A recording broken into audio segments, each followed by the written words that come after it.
Good afternoon from London. It's a bit of a grey November afternoon here in London. It could be better, could be worse. And hello to all dear comrades, friends and supporters. This is Dr. Dermot Hudson, the chairman of the British Group for the Study of the Juche Idea, chairman of the Korean Friendship Association of the UK, an official delegate of the Korean Friendship Association for the UK, president of the Association for the Study of Songun Politics of the UK, and owner of this channel, Songun 007. And the constant turmoil and instability of Britain and other capitalist countries is something that has focused my mind. And in fact, in the UK, in the space of 6 months, we've had 3 different prime ministers, and one of them, Liz Truss, only lasted about a couple of weeks.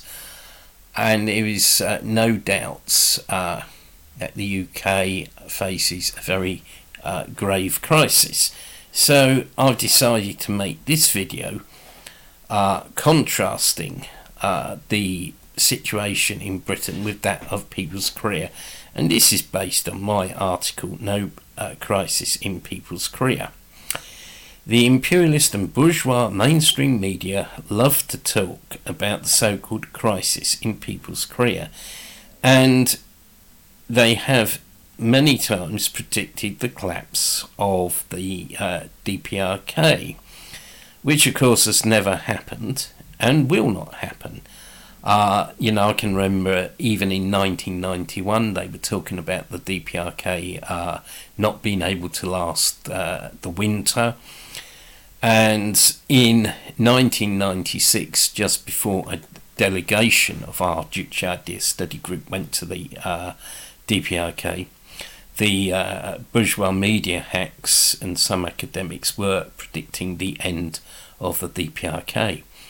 But 26 years later, the DPRK is still very much here. The overpaid pundits of the mainstream media and bourgeois academia need to look much nearer to home to find crisis, chaos, confusion and decline. Looking at the headlines on the 18th of November, I could see the following, and I quote, "Autumn Statement, Jeremy Hunt warns of challenges as living standards plunge," unquote. And that's from the BBC. And from The Guardian, "Worst fall in UK living standards since records begun," says OBR. And OBR, of course, is the Office for Budget Responsibility. And I think, it's quite a grim sign that the government here and official media are actually talking about a fall in living standards, because once upon a time, this was something they would never ever admit to. They'd be saying, everything's fine, new oldie supermarket with 100 low-paid jobs has opened, in X place. But they're actually talking about falling living standards. Inflation in the UK is 11.1%, the highest for 41 years, and there are 1,244,000 people unemployed. In fact, just like the 1970s, when both unemployment and inflation went up at the same time, which, for a long time, orthodox bourgeois economists had said could not happen. In April 2023, energy prices will rise again. And I, for one, I've got sick and tired of hearing about the price cap and, it's going to be 3,000, it's going to be 4,000, blah, blah, blah. All I know is that I will pay more for something that should be supplied at a very low cost to us. And council tax, that unnecessary tax, I've always believed council tax is unnecessary. The People's Career abolished taxation in March 1974. Council tax will increase by an eye-watering 20%. How do they expect us to live? At the same time, huge public spending cuts are planned. Yet they say that People's Career is in crisis, quote unquote. In fact, in People's Career, the economy is stable. Everyone has a job. Housing is virtually free. Metro fares are the lowest in the world. They haven't changed since at least 2012. And in fact, in terms of equivalent price, in the DPRK, a metro fare is 5 kpw, which roughly is the equivalent to 3 pence. It's actually the same as in 1993, when under the old currency system in the DPRK, the equivalent price in British money was about 3 pence. Visiting the DPRK in 2017, 2018, 2019, I could see no increases in prices in the shops that I visited, and the shops were well stocked despite the sanctions. This year, 10,000 new homes were completed in Songun Street, and also in many rural areas. Many cooperative farms in People's Career witnessed a bumper harvest. In January 2020, the DPRK closed its borders, and they have remained closed for almost 34 months, and yet the DPRK is able to run its industries and feed and clothe its population. And when you think that some countries wouldn't last about a week or even 1 or 2 days with their borders closed, you can argue that this is a real miracle of Juche-based socialism, the miracle of the self-reliant, independent national economy. In Britain, the government faces a huge state budget deficit. This year, the government had to borrow £72.5 billion. Miss Liz Truss has only lasted a few weeks as Prime Minister because she had planned to borrow more money, sparking a crisis and causing the pound to fall in value. The Bank of England itself has had to borrow money, and that's a sobering fact, a central bank actually borrowing money itself. And I'd just like to say a bit more on this point, because for years in the UK, since 2007, we've had quantitative easing, which now is going to be reversed. That's basically the government printing money, and in 2007 the government printed money to stop banks from collapsing and stop the capitalist system toppling into crisis. It was done to prop up the capitalist system.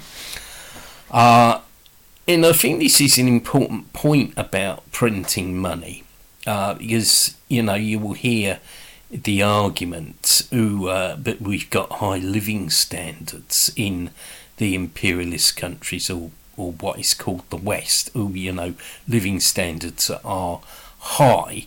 Now, of course, that's something I don't really accept myself, and it's obviously open to question, because you've got food banks, you've got homeless people, you've got people begging in the so-called rich capitalist countries. But leaving that argument to one side,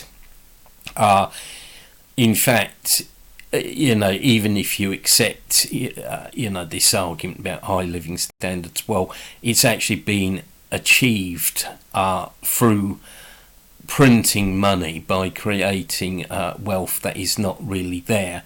And also, as has been argued, in imperialist countries, the ruling class uses monopoly super profits to alleviate class contradictions, to buy social peace, and to create illusions about the capitalist system. So it's all very illusory. Anyway, to get back to the central point, in people's career, the won, the national currency, is stable, basically because the DPRK's economy is a planned one and an independent one, and the state actually controls the exchange rate. The won is basically at the same level it was 10 years ago. The DPRK government and DPRK banks do not borrow money. For one thing, under the intense sanctions that the imperialists have imposed, the DPRK would not be allowed to do so. The DPRK has true economic independence, economic sovereignty, as it is not a member of the International Monetary Fund or the World Bank or World Trade Organization.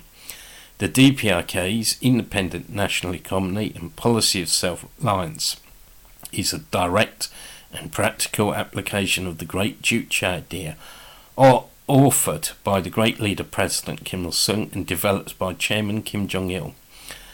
Whilst the DPRK government does not borrow money, at the same time it is not cutting public spending, but public spending has increased year after year. Indeed, there probably has never been public spending cuts in people's career, even in the years of the arduous march. Schools and hospitals in the DPRK remained open, and just think about all the hospitals that were closed in the UK in the same period, and the soya milk vans for the kindergarten children were seen driving along the streets. People's Korea is the genuine socialist alternative to the crisis-ridden imperialist countries. Thank you for watching this video. If you're not already a subscriber to the channel Songun 007, please consider subscribing. You can also help us by telling people about this channel and sharing content from it as much as you can. You can support the work of the British Group for the Study of Juche Idea and KFA UK by participating in our events. Tonight, that is Saturday 26th November, we've got a UK KFA literature and poetry evening, and on Monday an online meeting about the 5th anniversary of the Hwasong 15 ICBBM in the DPRK, which marked the DPRK's crossing of the nuclear finishing line, and we're gearing up to hold a December meeting online, and hopefully in 2023, which will be upon us sooner than we think, we're going to be running real life meetings along with the online meetings, but we have to watch the situation with regard to rail strikes, etc. Anyway, again, thank you for listening. Thank you for the support you've shown. The channel is gaining new subscribers. I think we're up to 1,750 subscribers, so that's good going.